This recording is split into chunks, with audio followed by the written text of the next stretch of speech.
Bonjour à tous, je suis Émilie du blog Parents Voyageurs. Chaque semaine, on va parler voyage en famille, mais aussi nous allons partir à la rencontre de certaines familles inspirantes. Alors installez-vous confortablement et bienvenue dans ce nouvel épisode. Bonjour les parents voyageurs, j'espère que vous allez bien. Alors aujourd'hui, j'ai le plaisir de recevoir Coraline.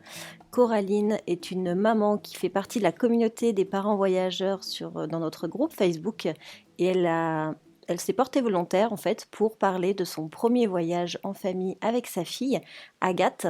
Donc Agathe a 10 mois, ils sont partis 10 jours en Écosse en septembre dernier, donc c'est encore tout frais. Donc Coraline va nous partager ce premier voyage en famille. Alors, durant cet entretien, Agathe s'est jointe à nous, donc vous aurez le plaisir de l'entendre en petit fond sonore. Et moi, j'ai pu voir sa petite frimousse, puisque en fait, les entretiens, je les fais via Skype. Donc, j'ai pu faire connaissance aussi avec notre petite globe-trotteuse. Voilà, je vous souhaite une belle écoute. Donc, Coraline, merci beaucoup d'avoir répondu présente à cette interview où tu souhaites nous partager ton expérience, ton voyage en Écosse avec ta fille de 10 mois. Alors, pour commencer, est-ce que tu veux bien commencer par te présenter ta famille, tes enfants? D'accord. Alors, je m'appelle Coraline, j'ai 27 ans. Donc, j'ai une petite fille qui va bientôt avoir 1 an.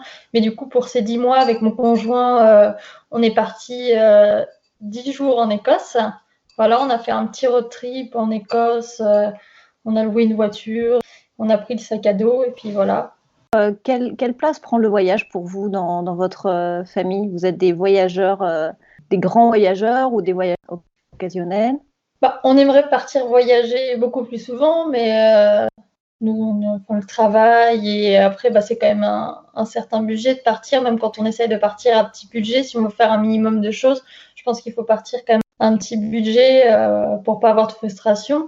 Mais c'est quelque chose qu'on aime bien faire. Généralement, on essaye de partir une fois tous les ans, une fois tous les 2 ans à l'étranger, même si c'est pour des courtes durées. Voilà, on aime beaucoup aussi de découvrir le patrimoine culturel, on aime beaucoup randonner.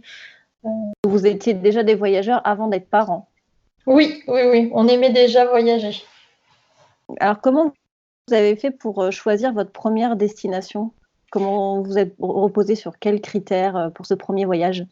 Donc déjà, on voulait un pays qu'on avait tous les 2 pas visité, un pays donc qui nous faisait très envie, donc on hésitait entre l'Irlande et l'Écosse.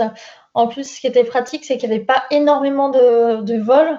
Donc on se disait pour commencer, pour Agathe, ce serait quand même plus agréable, ça nous mettrait peut-être moins de stress que de partir pour un vol long courrier où il fallait faire énormément de chemin.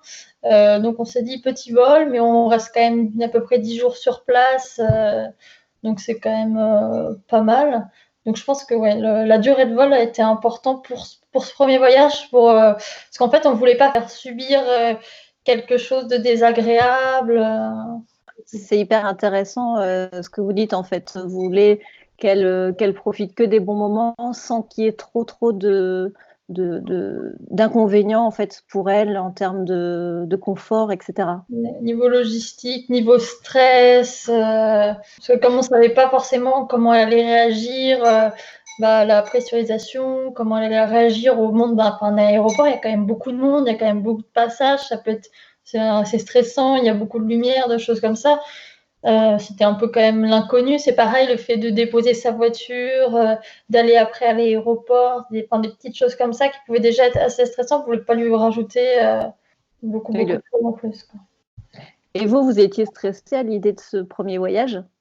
Et à la fois excitée, mais stressée, on avait peur de mal faire quelque chose ou d'oublier quelque chose. Ou, voilà, de se dire, en fait, on avait plutôt peur, pas pour nous, mais plutôt pour le confort d'Agathe. On avait peur que ce soit peut-être difficile, que ce soit un peu rude pour elle. Et alors, pas du tout. Pas du tout. On a quand même essayé de rester zen et pas du tout. On a l'impression que c'est passé comme une lettre à la poste, même avec, il y a un très peu de décalage horaire, mais avec le petit décalage horaire, c'est très bien adapté. Même le fait d'avoir voyagé la nuit, finalement, on a dû la réveiller à plusieurs reprises et finalement, très bien. Et Agathe, c'est une petite fille qui est comment finalement en niveau caractère, etc. C'est une dormeuse, pas une grosse dormeuse? Ouais, bah, elle est assez calme. C'est pas forcément une grosse dormeuse. Elle a ses petites périodes. Bah, c'est comme un enfant, elle a ses petites périodes où des fois elle est un petit peu ronchon et des fois bah, elle est super gaie. Elle est plutôt souriante en vrai. Elle arrive pas trop mal à s'adapter. Enfin, d'après ce qu'on a vu, elle est plutôt assez zen, assez calme. Donc c'est vrai que ça nous a beaucoup aidé d'avoir un enfant déjà assez zen. Et comme on nous dit, nous aussi, dans notre entourage, on trouve qu'on est des parents assez zen aussi, qu'on essaie on essaie de pas vraiment se mettre trop de pression. Et du coup, je pense que Agathe le ressent aussi un peu. Et ça nous a permis, bah, dès sa naissance, d'avoir un bébé qui est assez paisible. Je vous dis pas qu'elle a jamais pleuré au restaurant ou que des fois elle s'est pas agacée, mais finalement c'est quand même des situations assez rares pour Agathe. Alors ça arrive qu'elle soit fatiguée, il y a pas de, enfin c'est un enfant, ça reste un enfant, hein. Mais généralement on reste quand même à son écoute. Bon bah si on doit écourter le restaurant et qu'on ne doit pas prendre de dessert, bon bah c'est pas grave, on a quand même passé un bon moment et puis on prendra un dessert à la maison ou autre ou pareil. Enfin chez des amis on n'a jamais eu ce problème là non plus. Généralement on la couche dans une pièce un peu séparée et c'est toujours bien endormi. Donc elle était quand même assez habituée à bouger un petit peu. Ouais, ça, je pense que c'est vraiment super important de déjà les habituer tout petits à changer un peu d'environnement pour dormir, etc. Parce que quand on voyage pour la première fois, si l'enfant n'est jamais sorti de son lit, ça peut vraiment être compliqué pour lui et vraiment, il sort tout de suite de ses repères et finalement, je pense que ça peut être vraiment difficile.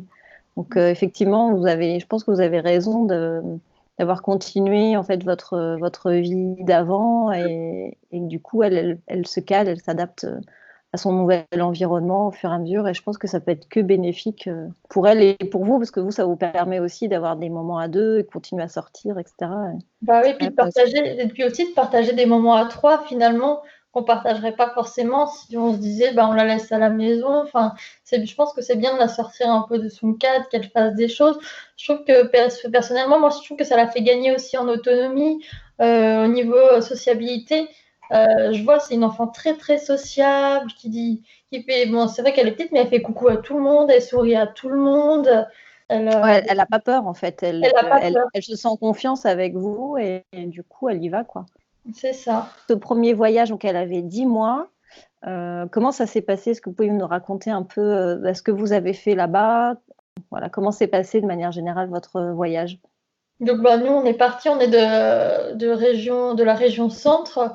Donc on est parti en voiture, on a déposé notre voiture directement devant l'aéroport. On avait pris un voiturier qui prenait notre voiture en charge devant l'aéroport pour éviter de se trimballer avec nos grosses valises à quatre dans les tramways. Parce que bon, moi, la seule chose qui me faisait plaisir, qui me faisait un peu peur, c'était la partie bagages, c'est-à-dire poussette, lit, parce que donc on a emmené le siège auto, la poussette, le lit parapluie, et on avait 2 grosses valises.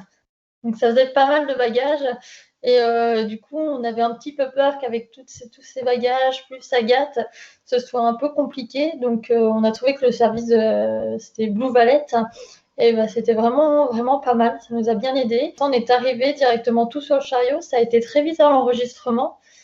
On est parti avec EasyJet, donc bien se renseigner sur le nombre de valises qu'on a le droit, mais finalement, nous, on avait pris 2 valises pour nos vêtements, ce qui a suffi pour tout le monde.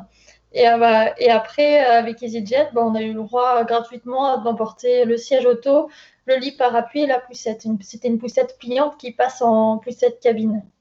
Donc une fois passé cette étape, il faut passer tous les petits contrôles. Ça s'est très bien passé. Au niveau de l'embarquement, nickel aussi. Un petit peu surprise au moment du décollage, mais pas de pleurs. Finalement, après, elle s'est endormie dans l'avion, surtout que c'était le soir. On est arrivé, forcément, on a dû si on ne voulait pas forcément la réveiller, forcément, elle s'est réveillée, il était 1h du matin. Donc elle s'est réveillée. On avait pris un hôtel vraiment très près de l'aéroport, justement, à notre arrivée, comme ça on l'a recouchée directement. C'est vrai qu'elle en a un petit peu profité des premiers jours pour s'insérer dans le lit et dormir avec nous le soir, les 2-3 premiers jours. Et puis c'est vrai que comme généralement on était dans la même chambre, c'était difficile de ne pas accéder à sa requête. Donc de dire, parce qu'elle a l'habitude de dormir dans sa chambre, mais du coup c'était difficile de dire, bah non, c'est vrai que ça fait quand même du changement. Donc il y a juste pour cette partie-là, on a cédé, et puis elle a dormi avec nous, puis c'était sympa quand même. Donc, Oui, parce que ça fait aussi partie des bons moments au final. mais oui, voilà, tout à fait.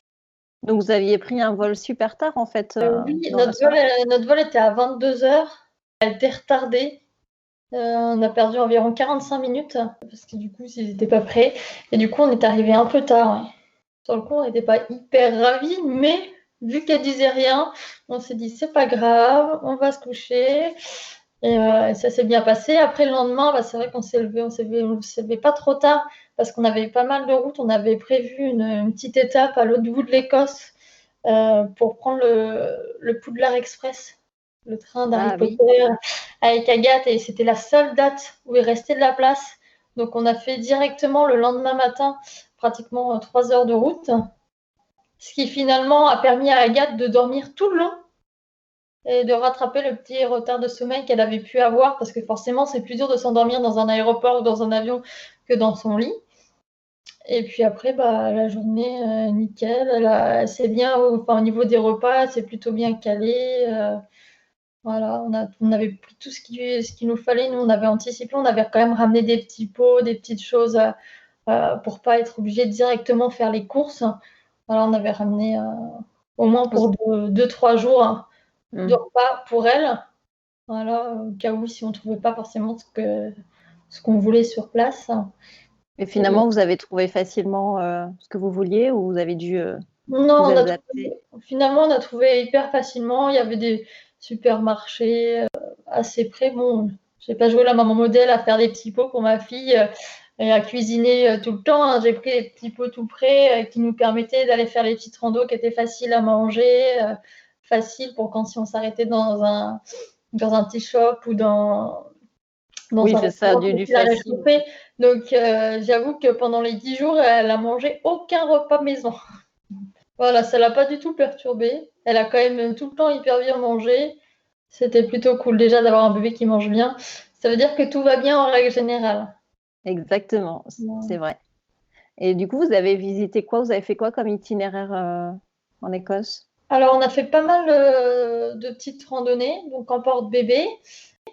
On a fait à peu près en voiture 1600 km. Ce qui est Pas quand mal, même hein? pas mal, ça a permis de faire le tour de l'Écosse. On a pris plusieurs, enfin, on a testé du coup, on en a profité pour tester un petit peu tous les moyens de transport. On a pris le bus, le bateau, donc, la voiture, le train. C'est plutôt toujours bien passé. On avait joué une voiture pour 10 jours et on faisait étape par étape. Juste, on n'avait pas planifié toutes nos journées parce qu'on s'était dit ce sera en fonction d'Agathe, de ses moments de sieste, de ses petits moments de repos, parce on trouve ça quand même relativement important enfin, qu'elle ait quand même son rythme à elle quand elle est fatiguée, qu'elle puisse se reposer et pas trop lui en imposer aussi. Donc, voilà, des fois, ça nous arrivait, on avait prévu voilà, le jour même de faire une rando. Bah, si elle dormait, bah, c'est pas grave, on faisait la rando suivante, on partait et puis voilà, on prenait quelques photos parce que le panorama était joli, mais on faisait pas forcément la randonnée, on la faisait chacun notre tour, par exemple. Mais on n'allait pas la réveiller parce qu'on avait dit ah bah, on voulait faire cette randonnée-là. Vous êtes adapté tout au long du voyage. Voilà, c'est ça. Donc on regardait les étapes jour par jour, on regardait les étapes qui pouvaient nous intéresser, ce qu'on pouvait faire dans le coin. Donc les premiers jours, on est allé dans les offices de tourisme pour récupérer un petit peu de documentation. Et puis bah, on m'a parlé aux locaux aussi pour avoir des petits conseils un peu personnalisés. Et puis après, on faisait au feeling. Beaucoup au feeling. Voilà, on savait juste le soir où est-ce qu'on devait dormir. Oui, voilà, c'est ce que j'allais vous poser comme question. Tous les soirs, vous dormiez dans un lieu différent et votre itinéraire, il était quand même tout tracé Voilà, de on base. avait juste avant de partir, on avait juste fait tout l'itinéraire avec un hébergement chaque soir. D'accord. Et vous vous souvenez des villes où vous êtes arrêté globalement? On est arrivé à Édimbourg, après on est allé jusqu'à Fort William, Ensuite, on est allé de Fort William à Maleg. On devait prendre le bateau à un moment donné pour aller directement à l'île de Skye, mais il y avait une tempête, du coup, on a dû rebrousser chemin et repartir en voiture pour aller sur l'île de Skye. On a fait à peu près tout le tour de l'île de Skye. Et après, on est reparti direction le Loch Ness jusqu'à Inverness. Après, on est allé à Aberdeen, on est allé à Perth et on est revenu à Édimbourg. Ouais, Voilà. c'est l'itinéraire. On avait fait quasiment le même itinéraire. On a voulu aussi prendre le bateau, mais on n'avait pas pu, je ne sais plus pour quelle raison, mais c'est quasiment le même itinéraire. Et du coup, c'est vrai que ça permet d'avoir un bel aperçu en fait de l'Écosse, je trouve. C'était sympa. Et puis finalement, entre les étapes, il n'y avait pas tant de route que ça à faire. Et ça ne lui a pas posé problème de faire autant de voitures? Elle n'a pas été malade? Non, à un moment donné, comme il faisait pas chaud, il y avait pas mal de vent, surtout sur l'île de Skye. C'est un petit peu enrhumé, le nez qui coule. Rien de bien méchant. J'avais pris toute la panoplie au cas où si elle tombait malade, forcément. Ouais, tu t'étais équipée avec la trousse à pharmacie. C'est ça, pour être sûr de tout trouver, d'avoir tout sur moi si jamais il y avait un peu de fièvre, si jamais il y avait des dents qui faisaient des siennes. Et du coup, tout à l'heure, tu parlais de tes hébergements. Tu avais tout réservé en avance. Tu avais prévu quoi comme type d'hébergement? Alors, j'ai fait un petit peu de tout. J'ai pris des pods, j'ai pris des bed and breakfast et, le tout premier, c'était un hôtel et également dans une famille. D'accord. On était accueillis dans une famille avec une petite fille qui avait 18 mois. C'était un Airbnb avec une chambre partagée ou c'était un site spécial? C'était beaucoup via Airbnb, ouais. J'ai pas mal réservé via Airbnb. J'ai trouvé ça pratique. En plus, ça permettait de suivre facilement son itinéraire, de contacter rapidement les personnes. C'est vrai que c'est quand même assez simple pour retrouver les informations, c'est facile. Ouais. Parmi tous les choix d'hébergement que tu as testé, lequel tu trouves le plus adapté pour un enfant, enfin pour voyager avec un enfant de 10 mois? Alors, nous, il n'y a rien qui nous a forcément posé problème. Après, je sais qu'on a particulièrement aimé les petits pods sur l'île de Skye. C'est des tiny house. C'est vrai que on trouvait ça pas mal parce que ça nous permettait d'avoir notre petit confort tous les trois, tranquillou, et de vivre à notre rythme, de faire à manger. Si on avait envie de faire à manger, on avait le petit frigo. Le mode petit appartement, je trouve ça plus agréable que les chambres d'hôtes. Bon, c'est vrai que les chambres d'hôtes, on peut parler aux locaux, c'est agréable, mais c'est vrai que si jamais on est moins gêné si jamais ça pleure ou si jamais il y a un petit souci ou autre. Oui, c'est ça. Il y a quand même toujours la peur de déranger en fait les C'est autres ça, ouais. En fait, on ne sait jamais comment ça va se passer vis-à-vis des gens, si jamais elle pleure. Voilà. C'est en plus généralement avec un bébé, on se lève tôt. Donc ça oblige, quand on est dans une chambre d'hôte, nous servir le petit déjeuner tôt. Le côté imprévisible, des fois, peut être un peu stressant. Est-ce que vous avez eu des imprévus, des coups de cœur à partager? L'imprévu, c'était la petite tempête qui nous a obligés à faire 300 km au lieu de passer, d'aller directement du bateau à l'île. Donc voilà, mais ça nous a permis de voir, de passer devant un ou deux châteaux devant lesquels on ne serait pas passé. Après, notre coup de cœur, on a beaucoup aimé tout autour du Loch Ness. On a trouvé ça vraiment sympa. On a beaucoup aimé aussi dans les alentours d'Inverness. Il y a plein de petits châteaux avec de beaux jardins. Il y a un fort aussi qui est vraiment sympa, qu'on n'a pas eu le temps de faire parce que la Miss Singuette dormait, mais on a pu le voir de l'extérieur. En tout cas, il y a énormément de choses à faire, à voir. Mais que ce soit les petites balades, les petites randonnées, ce qui est agréable, c'est qu'il y a quand même pas mal de petites balades, de petites randonnées à faire. Et ça, c'est des choses qui sont gratuites en fait.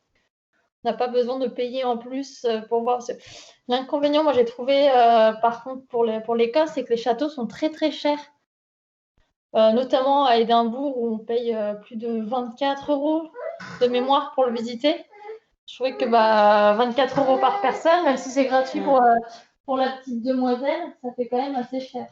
Ouais, c'est un budget du coup. Parce que si tu veux visiter 3 ou 4 châteaux durant ton séjour, ça te fait quand même un budget sorti qui est assez important. Ouais. Donc nous, on a fait 3 châteaux en tout. On n'a pas fait celui d'Édimbourg parce qu'on trouvait que c'était les derniers jours, c'est vers les derniers jours. Donc forcément, on faisait plus attention, on avait moins Bon, le budget, c'est vrai qu'on trouvait que c'était cher, on en avait visité déjà 3. Mais du coup, on se dit, bah, on y retournera sûrement une autre fois. Le gros coup de cœur aussi avec Étienne, c'était le musée d'histoire naturelle à Édimbourg, qui est gratuit et qui est vraiment hyper impressionnant, magnifique. Il y avait plein de petits jeux ludiques pour les enfants. Agathe, ça l'a bien amusé. Enfin, tous les animaux, enfin, il y avait vraiment énormément de choses. C'était hyper intéressant. Et je sais que ça lui a beaucoup plu. C'est chouette ça, je savais pas qu'il était gratuit, c'est quand même assez rare, les musées qui Ouais, soient vraiment gratuits tout le temps. Généralement, c'est juste des créneaux horaires ou ouais. Et là, en fait, une journée dans il est gratuit tout le temps.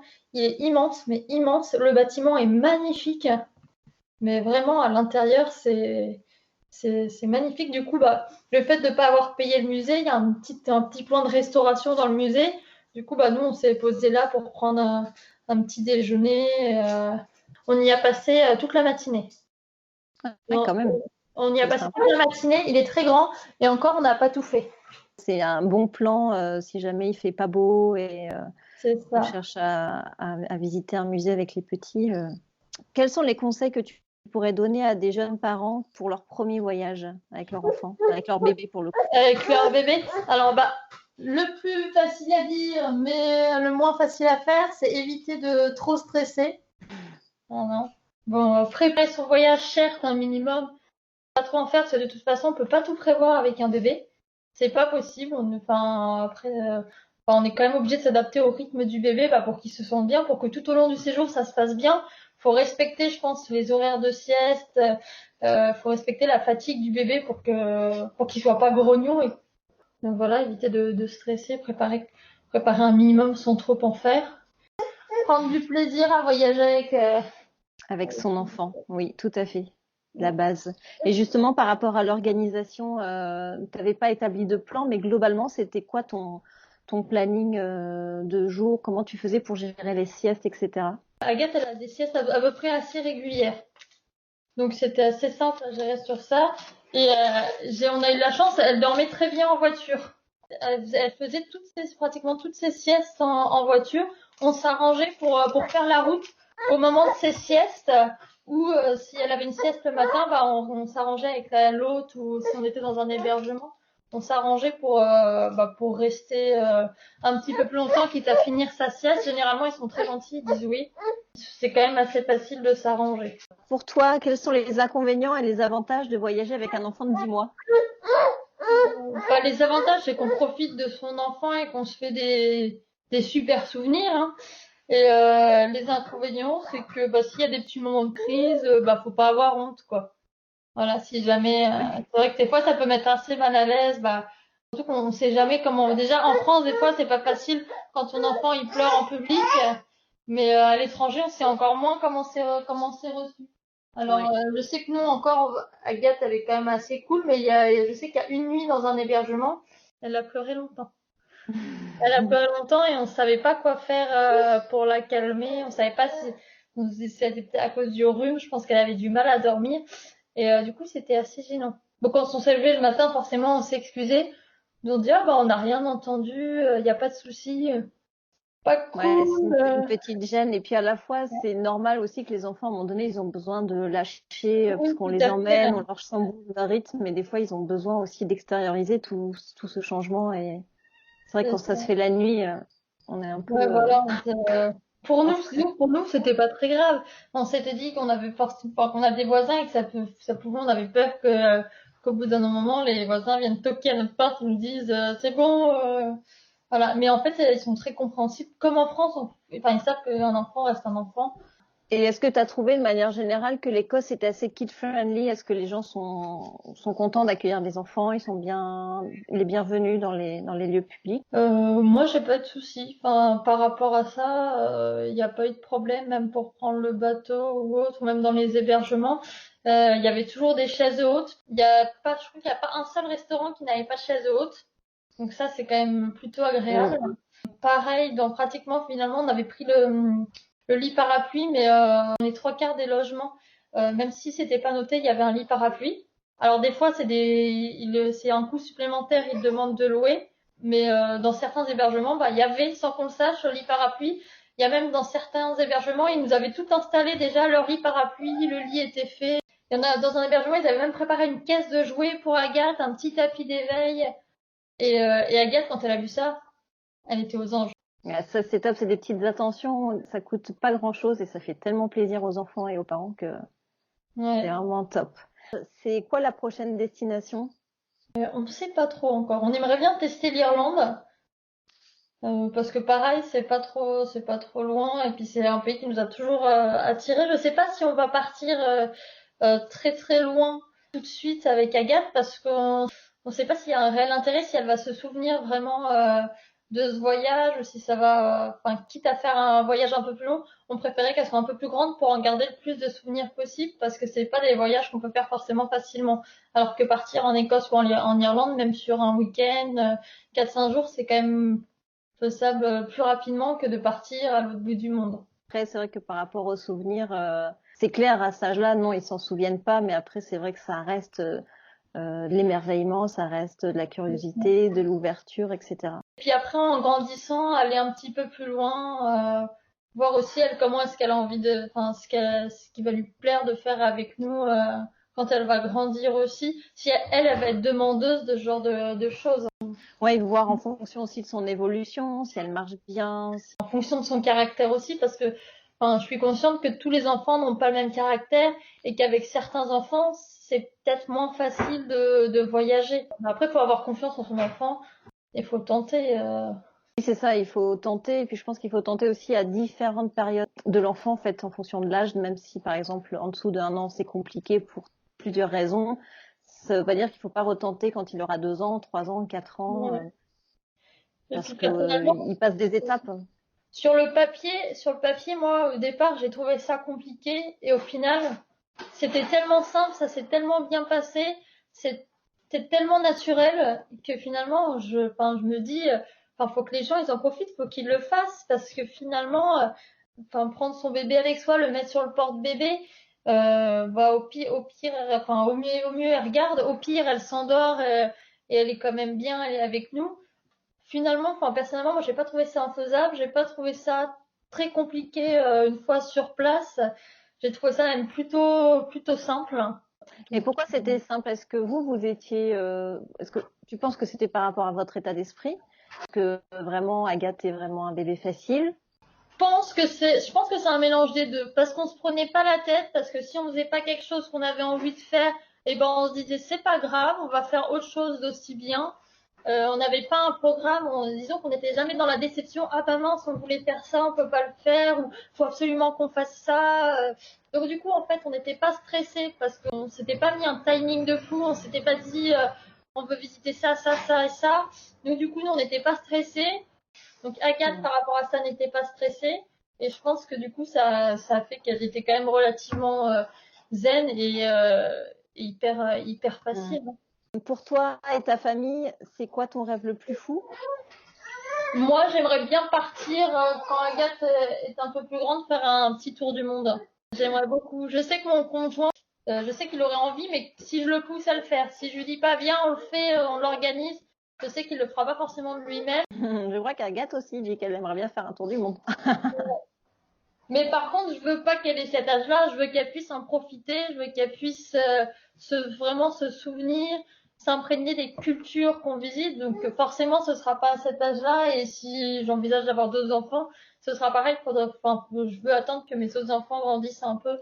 Encore pour un tour du monde, c'est important qu'il soit plus grand pour qu'ils Ouais. prennent vraiment conscience du projet, quoi. Alors du coup, le petit mot de la fin, qu'est-ce que tu pourrais dire pour conclure cette Et interview? bah, moi je dis allez-y, foncez. Ce qui peut vous arriver de pire, c'est d'avoir des bons souvenirs.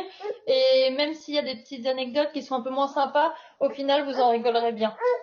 Ça, après, les choses pires, les petites scènes catastrophes qui peuvent arriver, généralement, c'est des trucs un petit peu marrants qu'on retient bien et qui sont sympas à raconter. Sur le coup, ça fait pas forcément plaisir, mais après, quand on y pense, c'est tellement rigolo ou c'est tellement cocasse. Merci Coraline pour ton précieux temps et ton interview et ton partage d'expérience. J'espère que ça aidera beaucoup d'autres parents.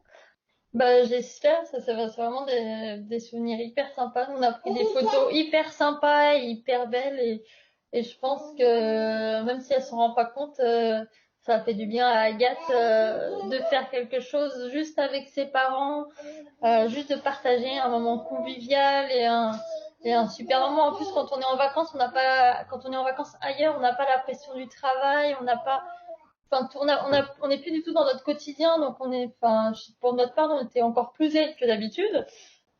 Eh ben, merci beaucoup pour ton témoignage. En tout cas, je vous souhaite des beaux voyages en famille à venir. Merci beaucoup. Et moi aussi, à tout le monde, à toute la communauté. Merci à toi et un gros bisou à Agathe. Je vous remercie beaucoup pour votre écoute. J'espère que ce nouvel interview vous aura inspiré. En attendant la semaine prochaine, n'oubliez pas de me laisser un petit commentaire ou une petite note sur la plateforme d'écoute de votre choix. Cela m'aide vraiment à gagner en visibilité. Je vous souhaite une belle semaine et je vous dis à mercredi prochain. Ciao ciao!